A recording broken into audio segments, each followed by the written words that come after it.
قافلہ کہ جو عبد المالک شہید سے چلا تھا اور جس کے راہی ندیم اقبال شہید ہوئے، کہ جو اس اجتماع ارکان سے 10 دن قبل اپنے رب کے ساتھ کیے ہوئے وعدے کو نبھاتے ہوئے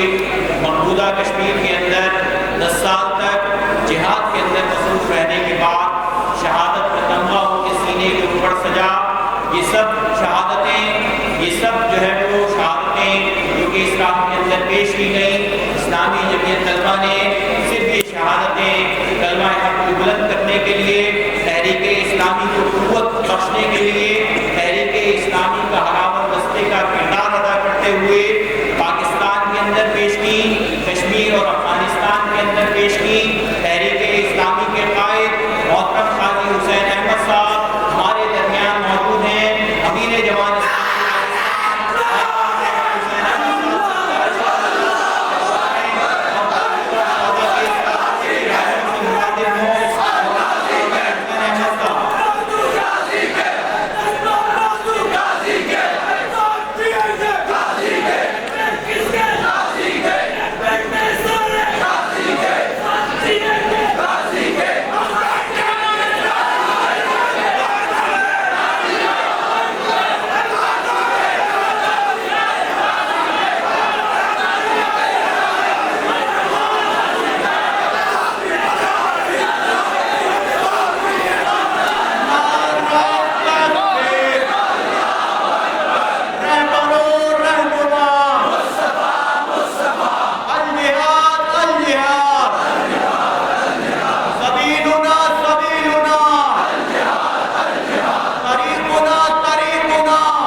اسلامی جمعیت طلبہ اس مقصد کے لیے وجود میں لائی گئی کہ جب تک اسلامی نظام تعلیم اس ملک میں پورے آفتاب سے برپا نہیں ہوتا اور یونیورسٹیاں اور تعلیمی ادارے وہ کام نہیں کرتی کہ اس اسلامی نظریاتی ملک کے لیے کل پرزے مناسب کل پرزے تیار کر سکے، تو اس وقت تک اسلامی جمعیت طلبہ یہ فریضہ سر انجام دینے کی کوشش کرے۔ اگر پاکستان بنانے والے اس میں مخلص ہوتے، یہ ملک واقعی ایک اسلامی مملکت بن جائے، تو ان کا سب سے پہلا کام یہ تھا کہ وہ ملک میں اسلامی نظام تعلیم رائج کر دیں۔ اگر اسلامی نظام تعلیم 1947 1948 میں نافذ ہو جاتا، وہ اسلامی نظام تعلیم جو تمام شہریوں کو حضور نبی کریم صلی اللہ علیہ وسلم کے اسوہ حسنہ کے مطابق تربیت دیتے، سب کے دل میں اللہ کا خوف ہوتا، سب کو اللہ کے سامنے حاضری کا احساس ہوتا، سب کو اس بات کی فکر ہوتی کہ یہ زندگی امتحان کی زندگی ہے، یہاں کی تکلیفیں اور مصیبتیں بھی امتحان، اور یہاں کی راحت اور آسائش بھی امتحان، اور یہ چند روزہ زندگی ہم نے اپنے رب کی رضا میں گزاری کی ہے، اللہ اور اس کے نبی صلی اللہ علیہ وسلم کی اطاعت اور وفاداری میں گزاری ہے، تاکہ ابدی زندگی میں جب ہم اللہ کے سامنے پیش ہو تو وہ ہم سے راضی ہو، ہم اس سے راضی ہوں، اور ہمیں جنت الفردوس میں جگہ ملے، اور ہم اللہ کی انعامات کے مستحق ہو جائیں۔ یہ بنیادی ذہن اور یہ بنیادی عقیدہ ایک اسلامی نظام تعلیم کا سب سے پہلا اور بنیادی اس کی ضرورت ہے، ایک ایک فرد کے ذہن میں، اس کے رگ و ریشے میں رچ بس جائے کہ ہم اللہ کے بندے ہیں، اللہ کے سامنے ہیں، ہمیں اسی کی طرف لوٹنا ہے، اور یہ زندگی امتحان کی زندگی ہے۔ عزیزان محترم، اس کے ساتھ ہی تمام شہریوں کو اس کے لیے آمادہ اور تیار کرنا، تو ہر طرح کی قربانی کے لیے تیار ہو جائے، اور اس دنیا کی ہر چیز کو وہ اپنے رب کی رضا کی خاطر وہ تج دے، ہر راحت کو، ہر آسائش اور ہر آرام کو، یہ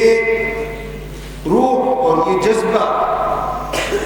ہر شہری کے اندر داخل کرنا ایک اسلامی نظام تعلیم کا بنیادی مقصد ہے۔ اسلامی نظام تعلیم کا پھر یہ بھی ایک ہے کہ وہ دنیا میں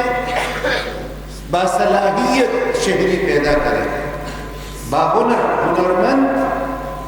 باصلاحیت، متقی۔ نبیوں نے اللہ سے دعا کی ہے، اے اللہ ہمیں صالح اولاد عطا فرما۔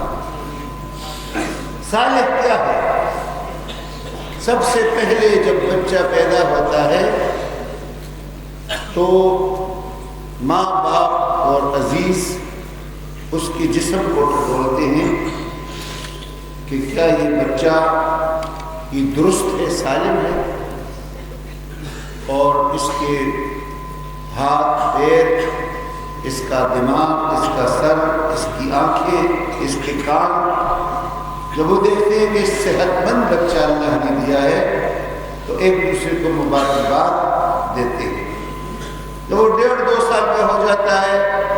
اس کے ذہن کا پتہ چل جاتا ہے، پھر کہتے ہیں ماں باپ خوش ہوتے ہیں کہ بچہ ذہین ہے، سمجھدار ہے۔ جب وہ جوان ہوتا ہے، 14، 13، 14، 15 سال کا ہو جاتا ہے، اور وہ کردار کے لحاظ سے اچھا ہوتا ہے،